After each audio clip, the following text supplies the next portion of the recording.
a partir dessa ideia de cidadania que surge como um exercício da pessoa, dos próprios direitos, dos direitos sociais e dos direitos coletivos, a gente tem, quando aprende os primórdios do direito, na introdução do direito, a ideia de que para exercer esse poder, o Estado, através de seus representantes, dos governantes, precisa, para garantir aquela soberania, de um ordenamento jurídico.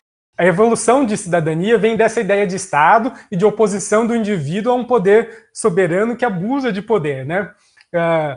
Então, para organizar a sociedade, a gente tem aí um ordenamento jurídico. Mas todo mundo ouve, né, que a Constituição é que manda no país, manda no governo, os governantes têm que obedecer à Constituição. De onde vem essa ideia? Uma Constituição, na acepção jurídica da coisa, é o que dá forma, o que constitui aquela sociedade politicamente organizada que é o Estado. Tá? Então a Constituição vai ter normas de como o governo deve ser feito.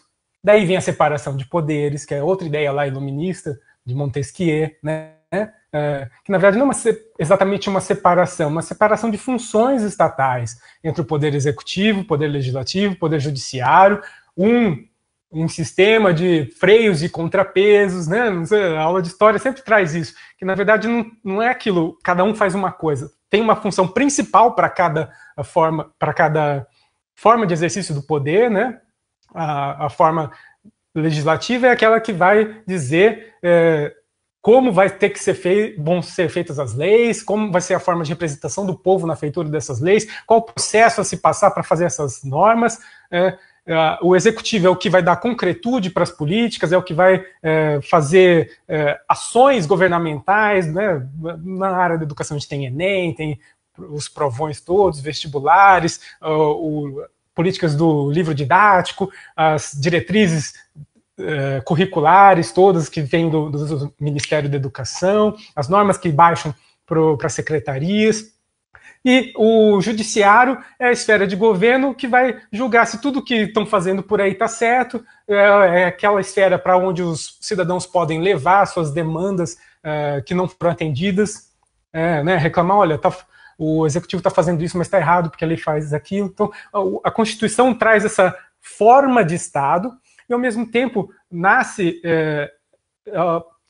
ela vem com um histórico de garantir por escrito, né? Hoje as constituições quase todas estão positivadas, estão por escrito, direitos mínimos dos cidadãos contra o próprio Estado. Lembra das liberdades civis lá da primeira geração de direitos? A principal função de uma Constituição é dar forma para a sociedade e garantir direitos mínimos para o cidadão, para garantir aquela igualdade, aquela liberdade, aquela fraternidade. E a Constituição, então, vai mostrar aí uma hierarquia de normas. Ela traz princípios a partir dos quais todas as outras normas têm que ser interpretadas. Por isso que a pirâmide de Kelsen, que eu coloquei aqui na apresentação, é uma representação da quantidade de normas que podem existir num ordenamento jurídico, num Estado qualquer.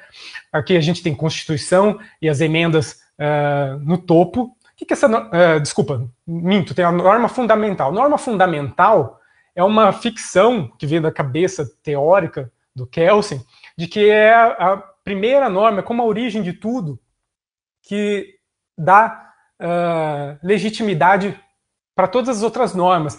Lembra do Pacto Social, do Locke, daqueles pensadores iluministas, de que as pessoas, ao fazerem parte de uma sociedade, abrem mão de determinada parcela dos seus direitos para fim da promoção do bem comum? A norma fundamental é isso, é ela que é uma parcela do que as pessoas abriram mão para estabelecer um poder através dessa Constituição, organizado por essa Constituição, e que a partir da qual tudo tem que ser seguido. Essa Constituição tem que ser seguida por todas as outras leis, normas e atos dos governantes. Então, a norma fundamental, para a gente, não tem um conteúdo, ele é um conteúdo de valor mesmo, só de fundamentar as constituições no plano interno. Tá? A gente poderia trabalhar direito internacional nisso daí, mas não é o caso agora. Então, no topo da pirâmide mais concreta, tem Constituição e as emendas constitucionais. As emendas são as reformas que a Constituição passa.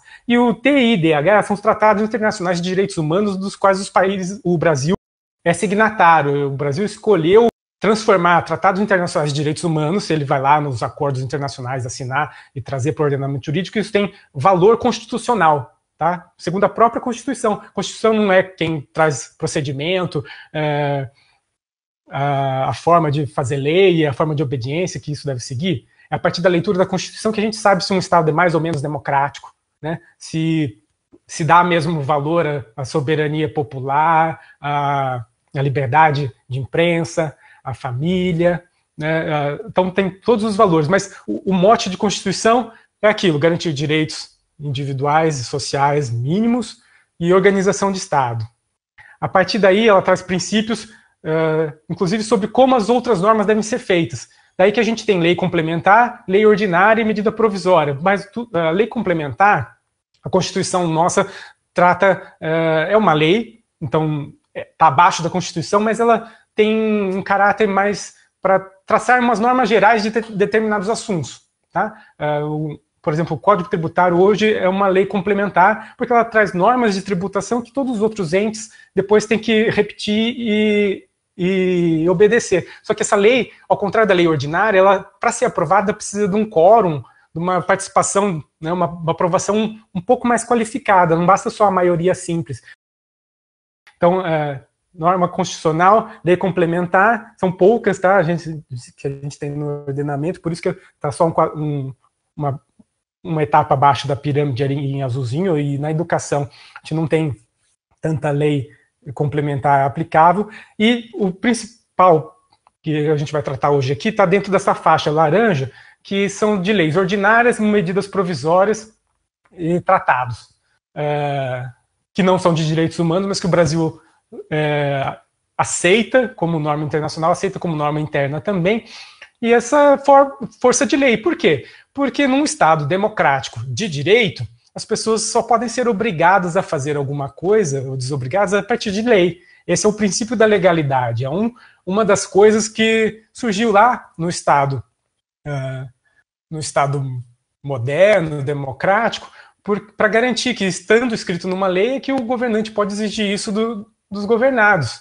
Mas, senão, o rei virava lá: olha, hoje eu quero mais 10% do tributo. Mas não estava sabendo disso, só separei a parcela anterior. E aí, como é que fica?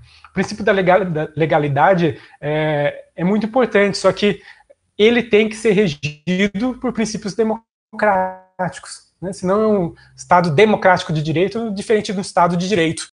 A partir da lei, a gente tem normas mais numerosas e mais específicas, que são os regulamentos dessas leis. O legislativo normalmente faz a norma geral, obedecendo aos princípios da Constituição, e os decretos vão, às vezes, trazer muita coisa do que está na lei, mas especificar como aquelas coisas vão acontecer. São decretos de execução daquela norma, como que o Poder Executivo vai dar concretude para o que está só no campo das ideias, no campo das normas. Então, são leis vêm do legislativo, decreto vem do executivo, por isso que decreto às vezes pode ser ilegal, se ele for contra a lei, ou pode ser inconstitucional, se ele for não só contra a lei, contra a Constituição, que não obedeceu o processo, os princípios que estão lá. Então, por isso que eu pus duas flechas aqui, uma para baixo, no sentido de que todas as normas que vêm depois da Constituição têm que obedecer os princípios que estão nela. E de baixo para cima é o controle disso. Tá bom, tem a lei, aí vem um governador, um prefeito, faz um decreto para executar isso daí, só que tá restringindo o que a norma garante, tá indo contra, né? É possível a gente questionar isso com base nas normas de hierarquia superior. Tá? E abaixo dos decretos tem os atos ainda mais concretos com que a gente lida, que são as resoluções, as portarias, os pareceres. Na educação tem muita coisa que traz normas. E aí eu também vou colocar projeto político-pedagógico, regimento de escola, tá? É uma amplitude. Imagina o tanto de escola que a gente tem, o tanto de norma que pode ter. Mas olha a hierarquia que tem aí.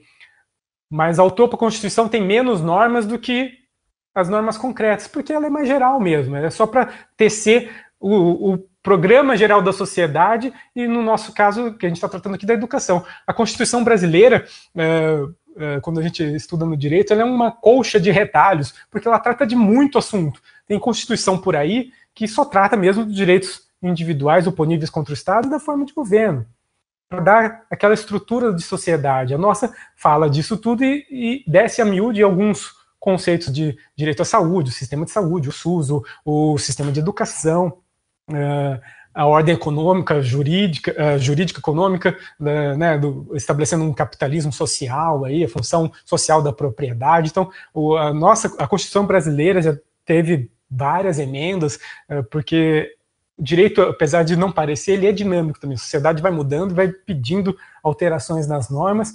E